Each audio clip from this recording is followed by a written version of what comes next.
Greetings and salutations, this is Imperator Vespasian bringing you an unboxing video of Goblin Infantry from Oathmark Battles of the Lost Age, which is a thing apparently.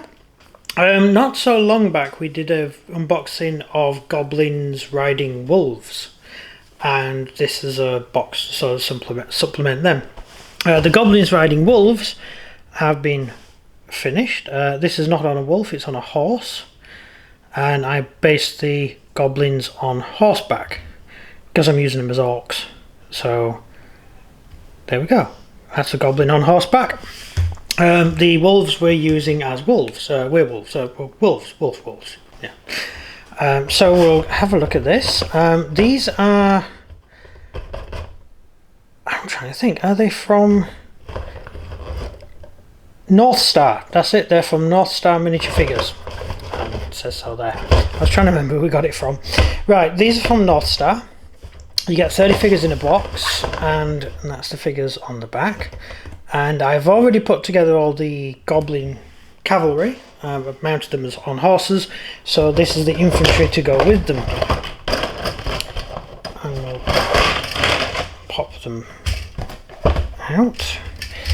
So bases, the wrong type of bases that we want to use. We use these bases, but the bases always come in handy, and I think all the sprues are going to be the same. Yeah, so we'll pick one sprue to have a look at. Now they all appear to be identical. Right. Yep. Okay, so if I put this down you can see it better. Like that. So we have the Goblin Bodies here. They all seem to be pretty well posed. You got a guy charging or lunging forward, a couple of guys walking, another guy in a sort of, well, actually two guys who are sort of standing, maybe using a spear to thrust or a weapon. Not bad posing. It would be better if the bodies were separate from the legs, because then you could pose them more, but I don't really mind this. They look okay. They appear to be equipped in all sorts of different garb. They've got chainmail. They've also got that's a halberd, and that's the Roman type of leather armor over the top of the mail with steel discs or copper discs, which is designed to deflect a sword blow. Not bad, not bad. Decent mouldings. See, they're covered in little plates just there, and each one of those is designed, just by look, there's a chance that a blade coming down would hit one of these or more than one, and it would deflect it. There we've got fish scale armor on that one, and he's just straight in chainmail, and he's straight in chainmail, so not bad. Let's go for the heads next, shall we? They're the heads, so you get a much better selection of heads than you do in the Goblin Wolf Rider pack. The Wolf Riders, I think, have one guy with a helmet, and all the others are just sort of faces. So you get a slightly better collection of figures there, collection of heads. The weapons, we have what? 3 scimitars, a mace, and an axe. So you could equip most of them with scimitar. Here we have a large axe, presumably a two-handed weapon. That skull is to go on top of the standard, which is quite good. And the rest are all spears and bows. So the bows aren't too bad. There's a guy firing an arrow at the top there, and this guy holding it. Now, I wasn't really sure how to pose that with the cavalry, because the cavalry have exactly the same thing. He appears to just be holding the arrow in his hand, and you can't really pose it so he's pulling the arrow out of a quiver, or at least not the way I based them up. So we've got 2 guys actually firing, that's good, and then a guy holding, and all the rest are just standard bows, either a bow brought inwards or a bow facing outwards ready to fire. So that's pretty much all of it. We have a small, almost a buckler shield, not a big shield, a sort of small shield which is quite handy to deflect with. It's not the sort of shield you can hide behind, so these types of troops are probably better getting in close combat really with that sort of shield. It's not big enough to hide behind. Not bad figures. I actually don't mind these at all.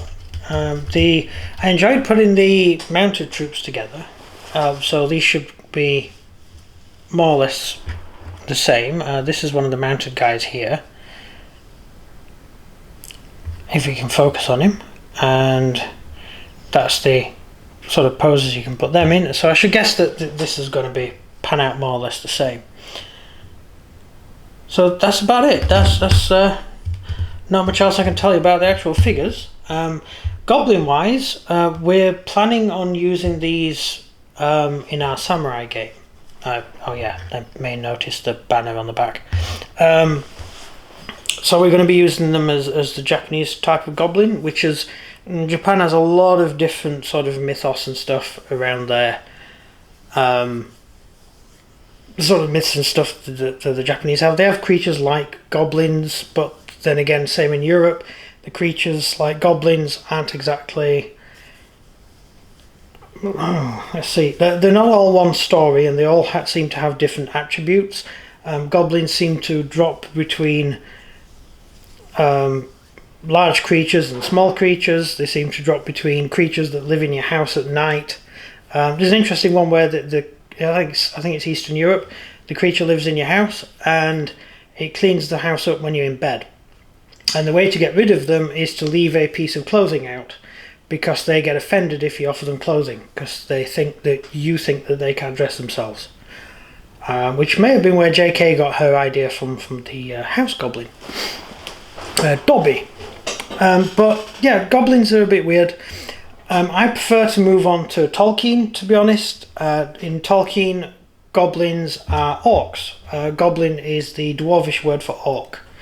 So the hobbits call goblins, call orcs goblins because they have more interaction with dwarves than they have with men, and men call orcs orcs, and goblins are dwarves call goblins orcs. Therefore, the Shire picked up their terminology for orcs from the dwarves, not from men. Does that make sense? That's all quite complicated. So really they're orcs, in goblin in name only, so we're using them as orcs. Hence I decided to base them on horseback, because I thought that horses would fit orcs better than wolves, because I'm not really sure even a big wolf would find it quite hard to carry the bulk of an orc, given that an orc weighs the same as a human, or even more than a human. There you go, I'm bringing logic into a fantasy game. I do apologise, but that was just my thinking on the subject. So overall you get 30 figures in this box, which is more than enough figures than we need. At least to start with, we're going to be doing little skirmish games, so 30 figures is more than enough to play with. Later on I'll probably get a few more boxes when we do bigger battles, but at the moment we're sticking to the small scale stuff, and just look out for them. I'll have some painted up ones to show you later on. So thank you very much for watching. Leave any comments about these figures in the comment section. I have seen these figures around for a while. I've only just got around to buying them. So if you are looking for goblins at a reasonable price, or orcs at a reasonable price, then check these guys out. They're pretty cool. Thank you very much for watching. This has been Imperator Vespasian, and goodbye.